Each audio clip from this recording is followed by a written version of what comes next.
ನಮಸ್ಕಾರ ರೈತ ಬಾಂಧವರೇ, ನಾನು ನಿಮ್ಮ ರೋಹಿಣಿ ಕ್ಷೇತ್ರ ಸಿಬ್ಬಂದಿ ಪವನ್. ಇವತ್ತು ನಾವು ಕಂಕನವಾಡಿ ಗ್ರಾಮ ಬೀರಪ್ಪ ಕೊಣ್ಣೂರು ಅವರ ಬಾಳೆ ತೋಟಕ್ಕೆ ಬಂದವ್ರೆ. ಬಾಳೆ ಹಚ್ಚರಿಗೆ ಸದವ್ರು ನೀವು ನೋಡ್ಬೋದು.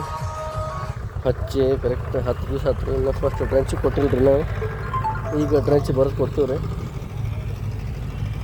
ಇಷ್ಟು ನಿಮ್ಮ ಇನ್ನೂ ಡ್ರಂಚ್ ಆಗಿರ್ಲಿಕ್ಕಂದ್ರೆ ನೀವು ಏನು ಮಾಡಿರಿ, ರೈತ ಬಂದವರು ಫಸ್ಟ್ ಮೊದಲು ಡ್ರಂಚ್ ಕೊಡ್ರಿ ಕಂಪಲ್ಸರಿ. 100 ಲೀಟ್ರ್ ನೀರಿಗೆ ಒಂದು ಬೋರ್ಡೋ ರೀ, 250 ಗ್ರಾಮ್ ಹುಂಬ್ರಿಚ್ಚ, 500 ml ರೀಚಾರ್ಜು, 1 kg ವೈಬ್ರಂಟು ಮತ್ತು 250 ml ಕ್ಲೋರು. ಅಂದ್ರೆ ಈ ಬಾಳೆವನ್ನು ಸಟ್ ಹಾಕವ್ರೆ. ಅದಾದ ನಂತರ ಸ್ಪ್ರೇ ಕೊಡ್ರಿ ಕಂಪಲ್ಸರಿ.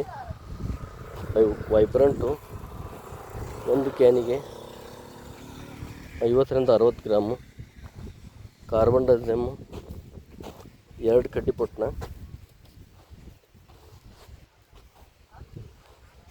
ಮತ್ತು ಮೈಕ್ರೋಫೀಡ್ ಟ್ರೇಸಿ 50 ml, ವೆಟ್ಸಿಲೇಟಿ 5 ml. ಸ್ಪ್ರೇ ಕೊಡ್ರಿ ಕಂಟಿನ್ಯೂ. ಅಂದ್ರೆ ಬಿಸಿಲಿಗೆ ಸ್ವಲ್ಪ ಸನ್ಬರ್ನ್ ಆಗೋದು ಕಡಿಮೆ ಆಗತ್ತೆ. ನಮಸ್ಕಾರ.